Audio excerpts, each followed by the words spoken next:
자, 네. 오늘 예수와 부활, 예수와 부활 제목으로 함께 보겠습니다. 어, 아덴, 아덴은 아테네죠. 아테네에 도착한 바울이 이 아덴을 돌아보면서 도시의 크고 작은 신전들, 또 신상들, 제단들로 가득 차 있었습니다. 그것으로 인해서 바울이 격분했습니다. 바울이 바울의 그 격분은 아테네의 뭐 부정부패 또 뭐 악과 불의에 대한 그런 격분이 아니었습니다. 예. 쇠붙이 고작 이 쇠붙이나 돌 조각에 지나지 않는 우상을 섬기는 아테네 그 사람들의 영적 무지에 대해서 영적인 격분이었습니다. 거룩한 영적 격분. 그래서 격분한 바울이 어떻게 했습니까? 망치를 들고 아크로폴리스 파르테논 신전으로 뛰어가가지고 신전 기둥을 부수고 막 빨간 물감으로 막 그 신상들의 막 하나씩 X자를 표시하고 그렇게 했습니까? 그렇지 않죠.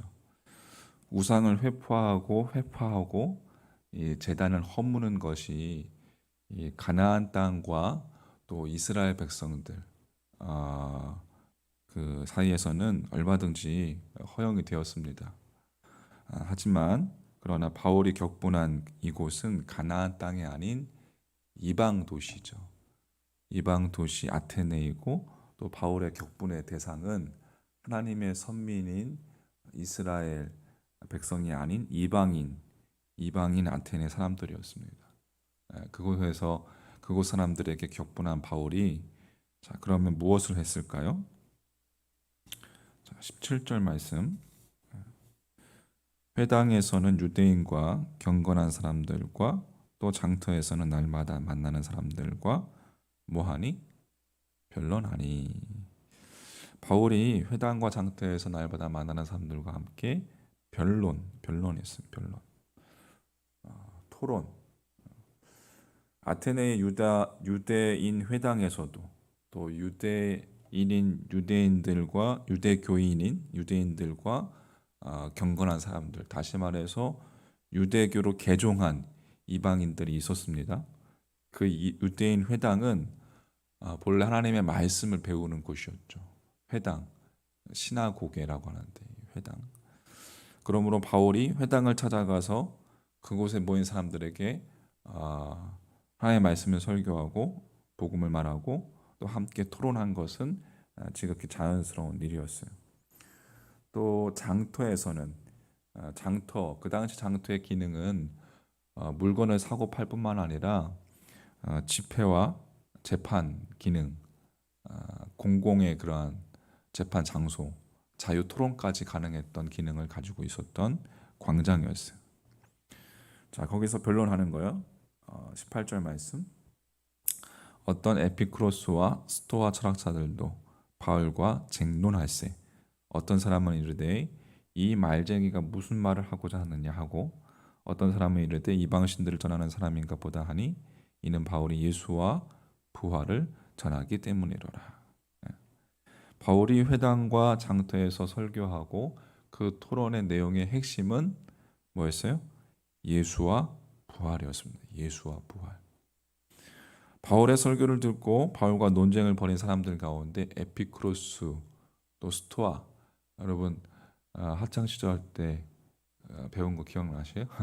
에피크로스 학파, 스토아 학파. 주전 4세기 에피크로스에 의해서 시작된 에피크로스주의, 쾌락이 인간이 추구할 수 있는 최고 선이다라고 표방하면서 주의자는 쾌락주의자와 동의어가 되었습니다. 그들이 주장하는 그 쾌락은 모든 고통, 죽음에 대한 염려에서 벗어난 마음의 평정을 의미하는 것이죠. 신의 존재를 부인하지는 않았지만 이 신이 인간의 삶에 간섭하지는 않는다라는 입장을 취한 학파가 에피쿠로스 학파. 반면에 스토아 학파는 이성주의, 제논에 의해서 창시된 인간의 이성을 절대시하면서 금욕주의, 자연과의 조화로운 삶을 내세웠고, 스토아주의의 신과는 이 경배의 대상으로서의 창조주를 부정하는 범신관을 가지고 있어요. 범신관, 그러니까 범신론. 이 범신론이 가장 무서운 건데, 모든 모든 것을 신으로 그렇게, 뭐저 뒤뜰에 장독도 하나, 장독을 지키는 신, 그런 범신관이 이 스토아파의 신관이죠. 자, 바울과 논쟁을 벌이던 이들 가운데 어떤 사람들이 바울을 말쟁이라고 비웃었습니다. 그러니까 헬라어 단어로는 이 본래 말쟁이라는 이 단어가 시장에서 음식 찌꺼기를 줍거나 또 이 마차에서 떨어지는 물건을 주워서 연명하는 사람, 그러한 일컫는 용어입니다. 그러니까 바울과 논쟁하던 사람들이 바울을 매우 경멸적인 용어로 그렇게 불렀던 것이죠. 형편없는 인간으로 평가절하했다는 것을 의미했습니다. 바울이 전하는 예수와 부활, 그것을 그들 자신이 이해하지 못한 탓이었어요. 또 어떤 사람들은 바울을 가리켜서 이방 신들을 전하는 사람이다라고 여겼습니다. 아덴, 많은 신들이, 그리스, 아테네, 많은 신들이 있죠. 그래서 처음으로 그들에게 처음으로 예수를 전한 만큼 아테네 사람들이 그를 이방 신을 전하는 사람, 그들이 처음 들어본 거 예수에 대해서. 그러니까는 예수가 이방 신인 거죠.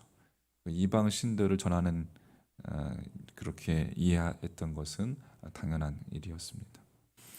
자, 쾌락주의를 추구하는 에피쿠로스주의자든 자기 이성을 절대시하는 이 스토아주의자이든 아테네 시민이라면 자신이 의식하든 그러지 못하든 간에 하나 혹은 하나 이상의 우상을 섬기는 우상 숭배자들이었습니다. 금속이나 나무 혹은 이 돌로 만들어진 우상이 아무리 예술적인 아름다움을 지녔다고 해도 그 아크로폴리스 높은 그 도시 안에 있는 파르테논 신전 얼마나 위대합니까? 웅장하고 인간이 보기에 파르테논 신전이 세계 유산, 아마 세계 유네스코의 상징이 되는 배지, 상징의 그 파르테논 신전의 아마 모양인 걸 알고 있는데, 아무튼 그만큼 예술적인 아름다움을 지녔다고 해도 이 우상의 특징, 공통점이 우상의 공통점. 우상의 공통점은 생명이 없다는 것이죠. 생명이 없는 무생물에 제가 잘한다는 거예요. 바울이 그 우상의 도시 아테네에서 예수의 부활을 전한 것은 무생물인 우상을 숭배하는 아테네 사람들의 그 심령 속에 인간의 죄값을 대신 치르시기 위해서 십자가의 제물로 돌아가셨다가 사흘째 되는 날 부활하신, 죽음을 깨뜨리고 부활하신 예수님, 그 예수님의 참 생명, 또 영원한 생명, 그것을 심어주기 위함이었어요. 아테네가 그 어느 도시보다 더 심한 우상의 도시임을 확인한 바울의 그 격분이 신전의 회파나 신상의 훼손으로 나타나지 않았습니다. 우상은 망치로 부순다고 해서 사라지지 않습니다.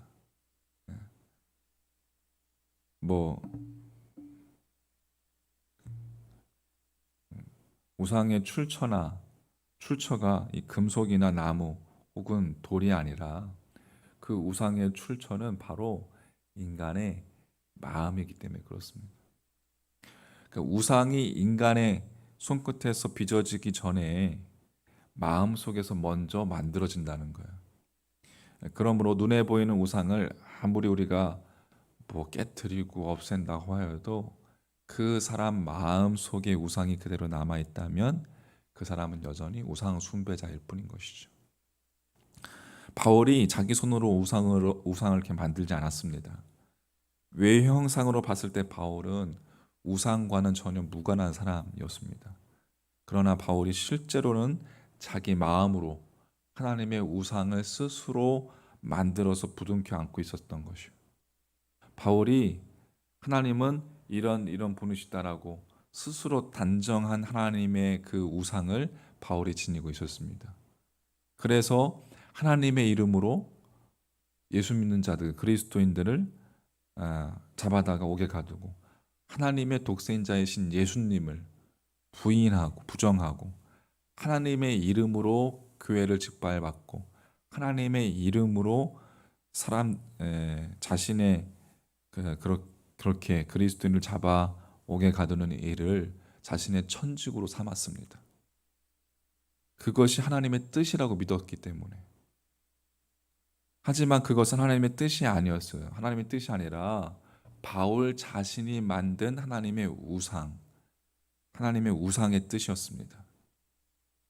자기 마음속에 있는 우상의 뜻이었단 말이에요. 다시 말해서 하나님을 빙자한 바울 자신의 뜻이었던 것이죠. 결국에 바울은 자기라는 우상을 신봉하는 우상 숭배자에 지나지 않았던 거예요. 예수님을 만나기 전에. 여러분 이게 가장 중요합니다. 특별히 오늘날 현대인들에게 있어서 자기 숭배라는 우상. 그러나 부활하신 예수님의 생명을 접하면서 그 빛 대신 주님을 만나면서 바울은 영이신 하나님을 알게 되었죠. 영이신 하나님, 삼위일체 하나님. 하나님을 바르게 보고 자기 자신도 바르게 볼 수 있었어요. 하나님을 바르게 볼 때에 자기 자신도 바르게 보이는 거예요. 부활하신 예수 그리스도의 생명, 그 생명 속에서 사는 삶, 그것보다 더 귀한 삶이 없다는 것을 확인했기 때문이었습니다. 따라서 바울이 아테네 시민들에게 전한 설교의 핵심이 예수와 부활이었다는 것. 부활하신 예수님의 생명을 접하기만 하면 그 생명의 능력을 체험하기만 하면 그 부활의 생명에 의해서 그들의 눈에서 바울이 마치 자기 눈에서 비늘이 벗겨졌던 것처럼 그들의 눈에서 비늘이 벗겨지기만 하면 그들 역시 자기 숭배의 어리석은 그 삶을 버리고 예수님의 부활의 생명 속에서 그 생명을 쫓아 살 것이기 때문에. 그래서 그가 가는 곳마다 전한 것은 예수 그리고 부활, 예수와 부활. 예수와 부활이라는 이 말 속에는 참 생명, 영원한 생명이 포함되어 있는 것이고 그 영원한 생명 가운데 발견되는 자만이 영원한 생명 속에서 참 생명, 바른 하나님을 알고 바른 자신을 깨닫고 바르게 살 수 있게 되는 것입니다. 자, 오늘 말씀을 통해서 여러분 심령 가운데에 예수님의 죽으심과 부활하심 한번 깊이 한번 생각해 보시고 그냥 이게 머리로만 우리가 아는 신앙이 아니라 예수님의 십자가, 예수님의 부활, 어떻게 죽은 자가 다시 살아날 수 있습니까? 그것에 대해서 다시 한번 깊이 생각하시고 그런 생각 그 10년 가운데 근데 우리는 그게 믿어집니다. 그러니까 이게 믿음이라는 것이 내 힘으로 주어진 것이 아니라 하나님이 주신 것이죠.